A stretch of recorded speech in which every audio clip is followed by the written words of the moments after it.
If the first Dark Souls depicted a world gracefully drifting towards the apocalypse, Dark Souls 3 shows one on a spiraling, feverish descent directly into it.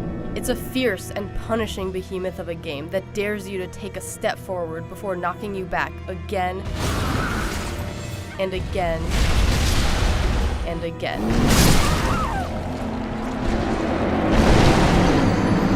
And I always felt compelled to come back, eager for that familiar thrill of overcoming even the most exacting challenges.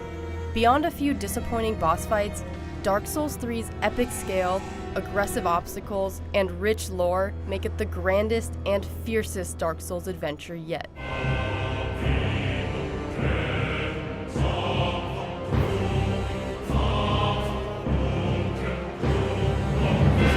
Exploration is the cornerstone of this series, and Dark Souls 3 does a lot to reward an inquisitive and thorough nature. You could spend hours in a single area, diligently investigating every dark corner or side road, and be consistently rewarded with some interesting story revelation, new gear, mini-bosses, and even entire secret areas. The Kingdom of Lothric and the lands that lie beyond also contain some of the most visually striking places developer From Software has ever created, even if many of them do end up feeling like rehashes of familiar locales. Its world isn't as largely interconnected as that of Dark Souls 1, but individual areas still weave their own branching paths together seamlessly, creating twisting mazes of overlapping passages and shortcuts that were a joy to lose myself in.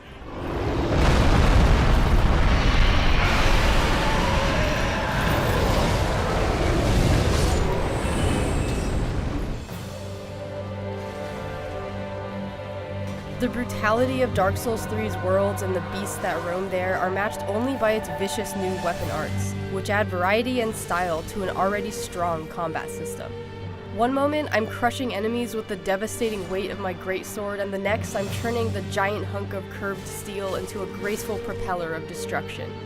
Some of the most awesome-looking weapon arts, and one of the most impressive strides in Dark Souls 3's combat in general, come out of its dual-wielded weapon sets. One greatsword and dagger combo in particular lets you perform several wide, sweeping slashes before delivering a final mid-air blow. You can also quickly lock onto new enemies mid-chain, prioritizing dangerous or vulnerable individuals in a mob to maximize the effect of your attacks. Having access to this versatile arsenal of destruction is handy, because Dark Souls 3's roster of relentless horrors hit harder and sometimes faster than ever. Enemies are unusually crowded and agile, and AI invaders fight with the speed and aggression of a skilled PvPer. This added a new but welcome layer of challenge, as well as some great opportunities to make the most of my weapon arts. I found myself approaching combat situations with even more caution and planning than Dark Souls usually requires, and I also kept several types of weapons reinforced for dealing with all manner of foe. The Titanite used to upgrade weapons is extremely plentiful in Dark Souls 3, so no farming is necessary to keep those handy options ready.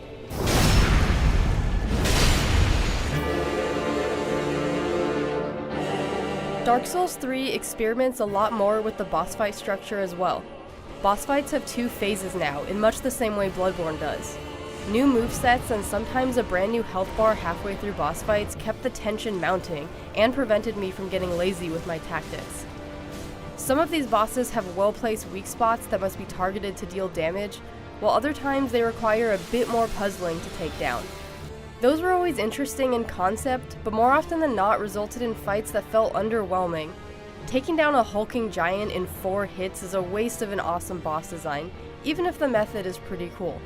Dramatic frame rate dips, even on an ultra high-end PC, also ruined some otherwise fantastic looking fights.